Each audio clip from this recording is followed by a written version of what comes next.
मेहुल एक चोर का पीछा कर रहा था। चोर बहुत तेजी से दौड़ रहा था, लेकिन मेहुल बस चोर को पकड़ने ही वाला था कि अचानक चोर मेहुल के सामने से गायब हो गया। मेहुल को कुछ समझ नहीं आया। इंटरेस्टिंग, चोर गायब हो गया, ऐसे कैसे पॉसिबल है? ये गायब होने वाले चोर की शुरुआत करीब 10 दिन पहले हुई थी। रात होते ही घर के सामान बाहर निकलकर उड़ने लगते थे। Fridge, washing machine, TV, cash, jewellery सब खुद से उड़ते हुए एक ट्रक में जमा हो जाते थे। फिर वो ट्रक चालू होती थी और गायब हो जाती थी। किसी की हिम्मत नहीं हो रही थी ट्रक के पास जाने की। सब दूर खड़े होकर सामान को उड़ते हुए देखते रहते थे। पुलिस भी डर रही थी, तो केस को सॉल्व करने के लिए डिटेक्टिव मेहुल को बुलाते हैं। मेहुल ऐसे केस पे बिल्कुल यकीन नहीं करता। पहले तो उसे ये लोगों का भ्रम लगता है।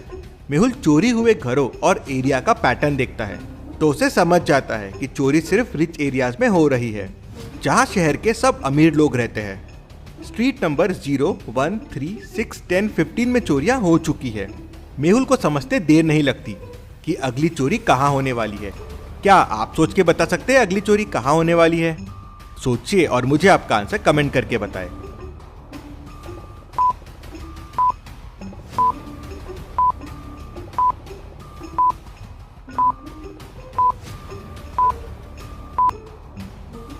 अगली चोरी स्ट्रीट नंबर 21 में होगी। नंबर के बीच का डिफरेंस बढ़ रहा है। पहले 1 से बढ़ा, फिर 2 से बढ़ा, फिर 3 से बढ़ा, फिर 4 से, फिर 5 से, तो आखिरी में डिफरेंस 6 से बढ़ेगा।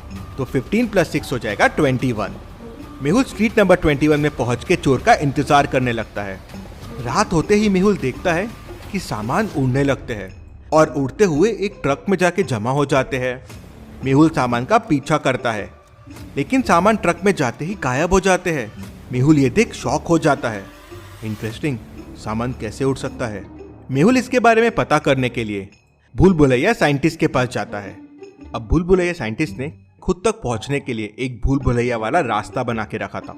क्या आप इस रास्ते को देख के बता सकते हैं कौन सा रास्ता साइंटिस्ट तक जाता है? ABCD या E? सोचिए और मुझे आपका आंसर कमेंट करके बताएं।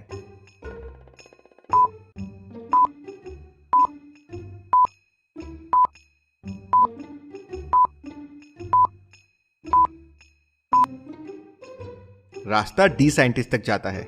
मेहुल रास्ता D लेता है और साइंटिस्ट तक पहुंच जाता है। मेहुल साइंटिस्ट को उड़ते हुए सामान के बारे में बताता है, तो साइंटिस्ट उसे बताता है कि उसने एक ऐसा फॉर्मूला बनाया है जिसके ऊपर डालते ही वो चीज गायब हो जाती है। लेकिन उसने ये फॉर्मूला तिजोरी में बंद करके रखा है और वो मेहुल को लेके वो फॉर्मूला दिखाने लेके जाता है। दोनों तिजोरी के पास पहुंचते हैं। तिजोरी लॉक्ड है। क्या आप इस तिजोरी को देख के इसको खोलने का कोड बता सकते हैं? सोचिए और मुझे आपका आंसर कमेंट करके बताएं।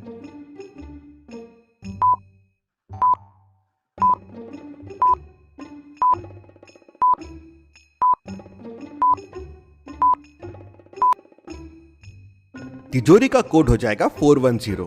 पहले दोनों नंबर्स का डिफरेंस और फिर दोनों नंबर्स का सम कोड है। जैसे पहले नंबर्स में 5 - 3 है 2 और 5 + 3 है 8, तो आंसर है 28। सेकेंड में 8 - 6 है 2 और 8 + 6 है 14, तो आंसर है 214। तो फाइनल में 7 - 3 हो जाएगा 4 और 7 + 3 हो जाएगा 10, तो कोड हो जाएगा 410। साइंटिस्ट तिजोरी खोलता है तो देखता है कि तिजोरी में से फॉर्मूला मिसिंग है। ओह नो, बोतल चोरी हो गई है, किसी ने बोतल चुरा लिया है। इंटरेस्टिंग, आपके लैब तक पहुंचना आसान नहीं है और तिजोरी खोलना तो बिल्कुल आसान नहीं है। कौन कर सकता है ये? मेहुल को तिजोरी पे फिंगरप्रिंट्स के निशान मिलते हैं। एक ग्लास पे भी फिंगरप्रिंट के निशान मिलते हैं। न्यूज़पेपर पे और फ्लास्क पे भी फिंगरप्रिंट्स के निशान मिलते हैं। लेकिन सारे प्रिंट्स थोड़े खराब हो गए थे, तो पहचानना बड़ा मुश्किल था कि ये किसके प्रिंट्स हैं। मेहुल लैब में काम करने वाले 3 लोगों से पूछताछ करता है। पहला कहता है, सर मैं तो कल छुट्टी पे था, मैं कैसे चोरी कर सकता हूँ? दूसरा कहता है, सर मेरा तो हाथ फ्रैक्चर है, मैं भी कैसे चोरी कर सकता हूँ? तीसरा कहता है, सर मेरा तो पैर फ्रैक्चर है, मैं कैसे चोरी कर सकता हूँ? क्या आप तीनों की बातें सुन के बता सकते हैं चोरी किसने की होगी? सोचिए और मुझे आपका आंसर कमेंट करके बताएं।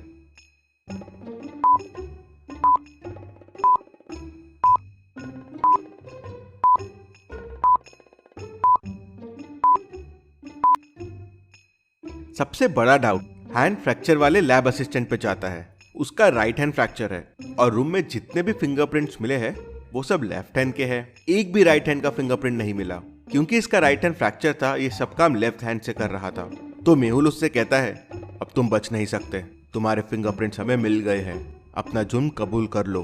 तो वो मेहुल को बताता है कि उसी ने लैब में चोरी की थी, फॉर्मूला चुराया। लेकिन इससे ज्यादा उसे कुछ नहीं पता है। उसे 1 करोड़ रुपए मिले थे फॉर्मूला चोरी करने के लिए। फिर मेहुल साइंटिस्ट से पूछता है, क्या कोई इलाज है इस फॉर्मूले से लड़ने के लिए? तो साइंटिस्ट कहता है, नहीं, इसका कोई इलाज नहीं है। हाँ, फॉर्मूले का असर 6 घंटे बाद खत्म हो जाता है। मेहुल लैब से चला जाता है और पैटर्न वाले हाउस के हिसाब से फिर चोर का इंतजार करने लगता है। वापस वही होता है, सामान हवा में उड़ने लगते हैं और उड़ते उड़ते आगे बढ़ने लगते हैं। मेहुल चोर का पीछा करता है। ये देख चोर सामान फेंक देता है और भागने लगता है। मेहुल को चोर दिख नहीं रहा था, लेकिन फिर भी मेहुल चोर का पीछा बराबर कर रहा था। कैसे? क्या आप सोच के बता सकते हैं?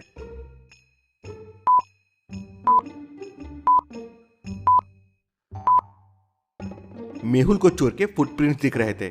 उनको देखता हुआ मेहुल चोर का पीछा कर रहा था, लेकिन थोड़ी देर बाद फुटप्रिंट्स भी गायब हो जाते हैं और फिर चोर भी मेहुल के लिए गायब हो जाता है।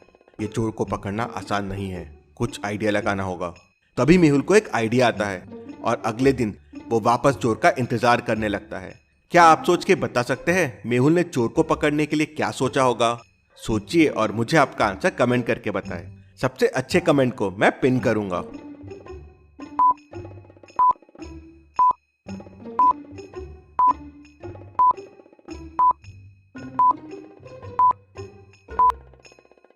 मेहुल एक आटे का डब्बा तैयार करके रखता है। वापस रोज की तरह सामान उड़ने लगते हैं। मेहुल वो आटे का डब्बा उठाता है और सामान के ऊपर और आसपास फेंक देता है। आटा चोर के ऊपर भी आ जाता है और चोर मेहुल को दिखने लगता है। मेहुल तेजी से चोर के पीछे दौड़ता है और उसे पकड़ लेता है। मेहुल चोर से वो बचा हुआ फॉर्मूला भी ले लेता है और ये गायब होने वाली चोर की मिस्ट्री सॉल्व हो जाती है। Detective Mehul rocks. इसी बात पे जल्दी से वीडियो को लाइक कर दीजिए। चलिए अगली पहेली देखते हैं। फ्राइडे की शाम को गंगा अपार्टमेंट के 5वें मंजिल पे रहने वाले राज वर्मा की अचानक डेथ हो जाती है। मेहुल क्राइम सीन पे पहुंच जाता है तो देखता है कि राज की डेथ जहर खाने से हुई है। पास में जहर की बोतल भी पड़ी हुई थी। रिपोर्ट से पता चलता है कि जूस के ग्लास में जहर देके उसे मारा गया है, लेकिन बोतल पे और जूस के ग्लास पे कोई फिंगरप्रिंट के निशान नहीं मिलते। रात से मिलने उस दिन 3 लोग आए थे। मेहुल तीनों से पूछताछ करता है। रमेश कहता है, मुझे तो खुद राज ने फोन करके बुलाया था, उसे कुछ डॉक्यूमेंट्स देने थे। मैं बस गया, डॉक्यूमेंट्स दिए और वापस आ गया। वैसे तो कुछ मुझे दिखा नहीं, बस टेबल पे एक जूस का ग्लास दिखा था। दूसरा दोस्त शरद कहता है कि मैं रात से मिलने गया था, हमने साथ में बैठ के बातें की और फिर मैं वापस आ गया। हाँ, मैंने भी टेबल पे जूस का ग्लास देखा था, लेकिन मैंने उसमें जहर नहीं मिलाया है। तीसरा दोस्त श्याम कहता है कि राज को मेरे हाथ का खाना खाना था तो मैं उसके लिए सब्जी बना के लेके गया था, हमने साथ में खाना खाया है और फिर मैं वापस आ गया। रमेश जो जूस का ग्लास बोल रहा है वो मैंने नहीं देखा था। तीनों की बातें सुन के क्या आप बता सकते हैं खून किसने किया है? सोचिए और मुझे आपका आंसर कमेंट करके बताएं।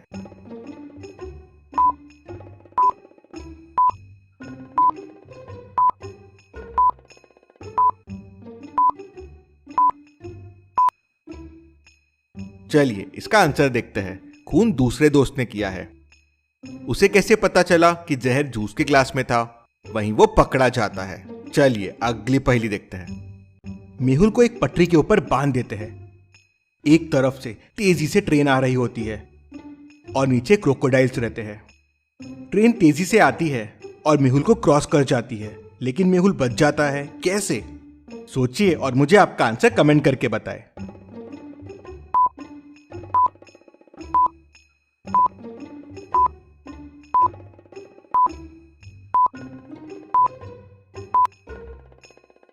सिंपल है, ब्रिज पे 2 ट्रैक थे। ट्रेन डिफरेंट ट्रैक से आ रही थी और मेहुल डिफरेंट ट्रैक पे था। तो लॉजिकल आर्मी ऐसी और जासूसी पहेलियां सॉल्व करने के लिए आप मेरा गेम मिस्टर डिटेक्टिव डाउनलोड कर सकते हैं। Thank you.